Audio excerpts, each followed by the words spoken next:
तो भाई बहनों, क्या आप किसी बोझ तले दबे हुए हैं? क्या आप किसी रोग से, किसी बीमारी से परेशान हैं? किसी बुरी आदत से परेशान हैं? मजबूर है, लाचार है? क्या आपको ऐसा लगता है कि मैं मजबूर हो चुका हूं, मुझसे कोई कार्य नहीं होने वाला, मेरे जीवन से बुरी आदतें, बुरे काम नहीं हट रहे हैं, नहीं जा पा रहे हैं, मैं इन पर जयवंत नहीं हो पा रहा हूं? क्या आप किसी ऐसे दुख में हैं? क्या किसी ऐसी पीड़ा में है? तो आज का वचन आप ही के लिए है। जी हाँ भाई बहनों, आज का वचन आप ही के लिए है। इस वचन को आप जरूर सुनिए। आज प्रभु यीशु मसीह आपको छुटकारा देंगे इस शक्तिशाली वचन से। जब इस वचन को आप क्लेम करेंगे अपनी जुबान से, प्रार्थना में और दुआ में, प्रभु यीशु मसीह का अद्भुत और आश्चर्य कार्य आज आपके जीवन में होगा और आपको छुटकारा मिलेगा ऐसी तमाम बुरी आदतों से, तमाम सभी दुख से भरी चीजों से जो आपके जीवन में आपको परेशान और हताश कर रही है, जिसकी वजह से आपको लगता है कि मेरा छुटकारा नहीं है। तो भाई बहनों, आज आपके जीवन में छुटकारा भी होगा। प्रभु यीशु मसीह आज आपको ब्लेस करेंगे इन शक्तिशाली पाक वचनों के द्वारा। तो जी हाँ भाई बहनों, ऐसे बहुत सारे लोग हैं जिनके जीवन में दुख, पीड़ा और परेशानियां हैं। अगर आपको इन दुखों से, परेशानियों से छुटकारा चाहिए तो आज के वचन को जरूर सुने, क्योंकि आज का वचन आपके जीवन में छुटकारा लेके आया है। परमेश्वर का वचन बहुत ही शक्तिशाली है जो हमारे जीवन में कार्य करता है। छुटकारा मिलेगा सिर्फ और सिर्फ प्रभु यीशु के नाम से, क्योंकि यीशु मसीह ने कहा है, मांगो तो दिया जाएगा। जब हम दुआ करते, प्रार्थना करते और अपने पिता की तरफ हाथों को फैलाकर मांगते कि प्रभु तू मुझे छुटकारा दे, तू मुझे शांति दे, तू मेरे जीवन को बदल, तो प्रभु यीशु तुम्हारे जीवन को बदल देता है। इसीलिए आइए भाई बहनों, हम बढ़ते हैं उस शक्तिशाली वचन की तरफ जिससे हमारा जीवन बचाया जाएगा। तो जी हाँ भाई बहनों, आपका विश्वास है तो आज प्रभु यीशु मसीह आपके जीवन को बदल कर रख देंगे in the name of Jesus. तो आइए भाई बहनों, बढ़ते हैं आज के शक्तिशाली वचन की ओर।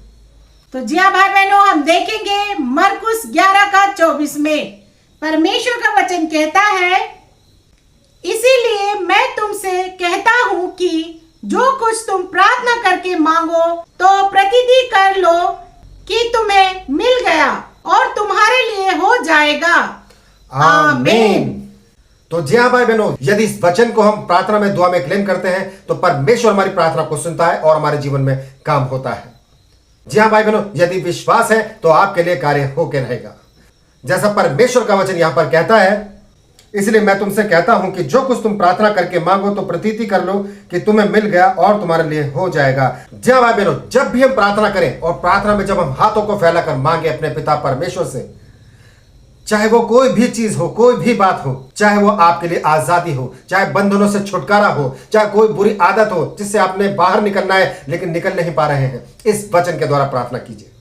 मांगिए परमेश्वर से कि प्रभु तेरा वचन कहता है कि जो कोई विश्वास के साथ मुझसे मांगे उसके लिए वो हो जाएगा। यहां लिखा है प्रतीति कर लो। प्रतीति कर लो मतलब विश्वास कर लो। तो विश्वास करना है आपने, डाउट नहीं रखना है आपने। जब आपने प्रार्थना कर ली है, विश्वास किया है, प्रभु यीशु मसीह के चरणों में सुपुर्द कर दिया अपनी प्रार्थना को, आपके लिए वो कार्य होकर रहेगा। जी हाँ भाई बहनों, कुछ ही समय के अंदर देखना आपकी जिंदगी में वो सारे बंधन टूट कर गिर जाएंगे जिसके लिए आपने प्रार्थना की है और जिसके लिए आपने गुहार लगाई है। क्योंकि मैं आपको बताना चाहता हूं भाई बहनों, दुनिया इधर की उधर हो जाएगी, आकाश और पृथ्वी टल जाएंगे, लेकिन परमेश्वर का वचन कभी नहीं टलता है, सदा सर्वदा अटल रहता है और हमारे जीवन में बहुतायत के साथ कार्य करता है। आइए भाई बहनों, बढ़ते हैं दूसरे शक्तिशाली वचन की ओर। तो जी हाँ भाई बहनों, हम देखेंगे भजन संहिता 34:17 में परमेश्वर का वचन कहता है, धर्मी दुहाई देते हैं और यहोवा सुनता है और उनको सब विपत्तियों से छुड़ाता है। आमीन। तो जी हाँ भाई बहनों, यह परमेश्वर का वचन कहता है जो धर्मी होते हैं उनकी सुनता है, उनकी हर एक दुआ प्रार्थना सुनी जाती है। जब आप दुहाई देते हैं, दुआ में, प्रार्थना में आते हैं परमेश्वर के नजदीक, उनसे दुआ करते, प्रार्थना करते हैं, तो परमेश्वर आपकी हर एक दुआ को सुनता है, क्योंकि आपकी दुआओं में, वो प्रार्थनाओं में वो शक्ति है जो परमेश्वर को भाता है, क्योंकि आप उन्हीं के मार्ग पे चलते हैं, सिद्धाई और खराई के साथ, क्योंकि धर्मी जन इसी तरह के होते हैं। अगर आप इस तरह से दुआ और प्रार्थना को करते हैं तो परमेश्वर आपको हर एक विपत्तियों से बचाता है, जैसे यहाँ कह रहा है, और उनको सब विपत्तियों से छुड़ाता है। वो आपको छुड़ाएगा, चाहे आप किसी भी विपत्ति में पड़े हो। आपको लगता है कि मेरे से शराब नहीं छूट रहा, मेरे से नशा नहीं छूट रहा, बुरे काम, बुरे आदतें मेरे जीवन से नहीं जा रहा है, तो परमेश्वर से मांगना, यीशु मसीह से दुआ प्रार्थना को करना है, क्योंकि यहाँ वचन ने कहा है वो आपको छुड़ाएगा। जी हाँ भाई बहनों, यहाँ छुड़ाने का वादा परमेश्वर ने आपसे किया है। बस आपको इन वचनों को क्लेम करना है, अपने जीवन में अमल करना है। अगर आप इस तरह से दुआ और प्रार्थना करते निरंतर तो आपके जीवन में अवश्य कार्य होगा यीशु मसीह के नाम से। तो आइए भाई बहनों बढ़ते हैं तीसरे शक्तिशाली वचन की ओर। तो जी हाँ भाई बहनों, हम देखेंगे भजन संहिता 34 का 19 में परमेश्वर का वचन कहता है, धर्मी पर बहुत सी विपत्तियां पड़ती तो है, परंतु यहोवा उनको उन सब से मुक्त करता है। आमीन।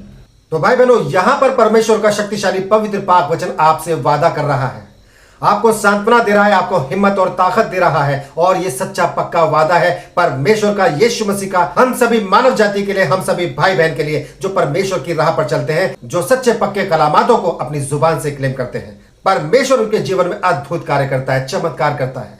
जैसा वचन अभी पढ़ा गया है भजन संहिता 34 का 19 में, धर्मी पर बहुत सी विपत्तियां पड़ती तो है, परंतु यहोवा उनको उन सब से मुक्त करता है। जी हाँ भाई बहनों, धर्मी जन जो प्रार्थना करते हैं, दुआ करते हैं, गुहार लगाते हैं प्रभु यीशु मसीह के सम्मुख, हर बात के लिए धन्यवाद करते हैं, जब वो अपने जीवन में आगे बढ़ते हैं, तरक्की में, उन्नति में आगे बढ़ते हैं, उनके जीवन में विपत्तियां भी आती हैं।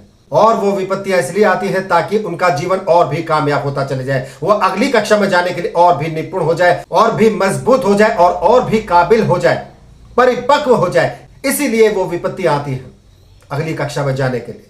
लेकिन यहां पर वचन कहता है कि ऐसी विपत्तियों से छुड़ाता है परमेश्वर, जैसा वचन अभी पढ़ा गया है, परंतु यहोवा उनको उन सब से मुक्त करता है। जी हाँ भाई बहनों, उन सभी विपत्तियों से मुक्त करता है और आजाद करता है, और हम निश्चिंत होते हैं, कामयाब और सफल जीवन जीने पाते हैं, एक विजयी, एक जयवंत जीवन जीने पाते हैं। क्योंकि यहाँ पर अन्य जाति के लिए ऐसा नहीं लिखा गया है। जो अन्य जाति है, अगर वो आगे बढ़ती है तरक्की या कामयाबी के लिए, जब वो गिरते हैं तो वापस नहीं उठ पाते हैं। उनको बचाने वाला उनका कोई हाकिम नहीं है, उनका कोई खुदा नहीं है, क्योंकि वो यीशु मसीह को नहीं जानते हैं। और जो यीशु मसीह को नहीं जानता है, उनकी सफलता, उनकी विक्ट्री मात्र कुछ ही समय की, कुछ ही दिनों की होती है, और उसके बाद जब वो गिरते हैं तब वो उठते नहीं हैं, वहीं पड़े रहते हैं और समाप्त हो जाते हैं। उनकी जिंदगी में दोबारा उदय नहीं होता है। लेकिन जो यीशु मसीह की ओर ताकते हैं, परमेश्वर उनको आगे से आगे बढ़ाता है, आगे से आगे लेकर चलता है, और उनके हाथों को थामे रखता है, और आपको विजय और जयवंत जीवन अता करेगा। तो भाई बहनों, ये शक्तिशाली पवित्र पाक वचन है जो हमने आपको बताया। इन वचनों को दुआ में, प्रार्थना में जरूर क्लेम कीजिए। तो आज के लिए बस इतना ही। तब तक के लिए आप सभी भाई बहनों को हमारा जय मसीह।